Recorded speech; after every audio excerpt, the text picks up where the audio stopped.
ব্যানার্জি উনি বললেন আমার বাড়িতে সার্চ করে পাওয়া যায়, তাহলে কোথায় আপনার সঙ্গে? এখন এইসব ব্যাপার তাদের ইন্টারনাল ব্যাপার।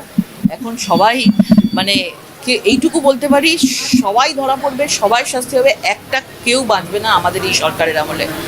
মানুষ তাদেরকে মানে মানে উপড়ে ফেলে দিয়েছে শিকড় শুদ্ধ। তো মানুষ কেন ফেলেছে?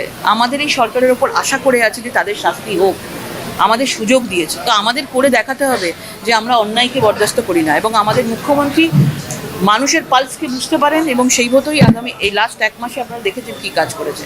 কোনো অন্যায় বরদাস্ত করবে না এই সরকার। আলিপুরের যে নবপ্রশাসনিক ভবনে যে আগুন লেগেছিল কদিন আগেই, যে আলিপুরে যে আগুন লাগলো নবপ্রশাসনিক ভবনে, সেখানে 10টি বিধানসভার ইভিএম ছিল। প্রত্যেক বিধানসভায় প্রায় 350-400টি করে ইভিএম ছিল। সংখ্যাটা প্রায় 4000। সব পুড়ে গেছে কিনা সেই তদন্ত হচ্ছে। 45 দিন প্রোটেক্ট করার কথা ইভিএম, তার মধ্যে এই ঘটনা। এটা কি মনে হচ্ছে? সেটা নিয়ে আমি কিছু বলতে পারবো না, সেটা নিশ্চয়ই তারা আধিকারিকরা জানেন। মমতা বন্দ্যোপাধ্যায়ের বিরুদ্ধে হেয়ার স্ট্রিপ থানায় অভিযোগ দায়ের উস্কানিমূলক। মমতা বন্দ্যোপাধ্যায় যদি এই ধরনের কথা একজন মুখ্যমন্ত্রী হিসাবে ভোট চলাকালীন বলতে পারেন, 1 মিনিটে সব 1 সেকেন্ডে সব তছনছ করে দেবে একজন কমিউনিটি হিসাবে, এটা কি বলা যায়? হিংসার বাতাবরণ উনি নিজে তৈরি করছেন।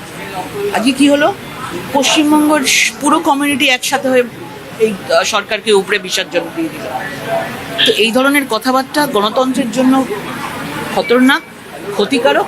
এই জন্য আমার মনে হয় মানে সেটা নিশ্চয়ই আমাদের পুলিশ প্রশাসন এগুলো দেখবেন এবং যা শাস্তি হওয়ার নিশ্চয়ই হবে, এটুকু বলবো। অভিষেক আর কুণালকে কি মুখোমুখি জেরা করবে সিআইডি, সেই সম্ভাবনা তৈরি হচ্ছে? সেটা সিআইডির মতন চলবে। এসব ব্যাপারে আমরা যার নিউট্রাল জায়গা, সিআইডি তাদের মতো কি করে সেটা আমরা নিশ্চয়ই দেখতে পাবো। ছিলেও জেলে, দুর্নীতি করেওছেন এবং করেও চলেছিলেন।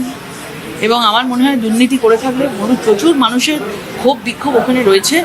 এবং আমার মনে হয় যা হওয়া উচিত, তদন্ত হওয়া উচিত, সত্যিটার সামনে আসুক এবং অবশ্যই শাস্তি হওয়া উচিত। যদি কাউন্সিলর, পঞ্চায়েত লিডারদের হবে, তো এই বড় বড় বিধায়ক মন্ত্রীদের কেন হবে না? নিশ্চয়ই হওয়া উচিত। মুখ্যমন্ত্রীর দরবারে চোখের জল নিয়ে মা বাবা বিভিন্ন জায়গা থেকে বিভিন্ন ঘটনা সামনে আসছে, যারা কোনো সুরাহা পায়নি দিনের পর দিন। কারো জমি কেড়ে নেওয়া, এমনকি অনেকে বলছে সন্তান হারিয়েছেন, খুন। দেখুন, আমাদের মুখ্যমন্ত্রী প্রত্যেকটা বিষয় দেখেন।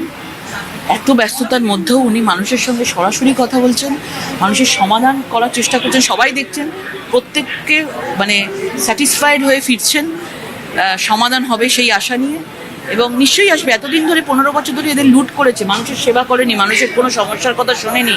দুয়ারে সরকার গিয়ে শুধু দুয়ারে লুট করেছে এরা, দুয়ারে সরকারের নামে, দুয়ারে সরকারের সমাধান নামে দুয়ারে গিয়ে সমস্যা সৃষ্টি করেছে এই সরকার। তো মানুষ তো এতদিন কিছু পায়নি না, আমাদের মুখ্যমন্ত্রীকে পেয়েছে, তারা আসছে।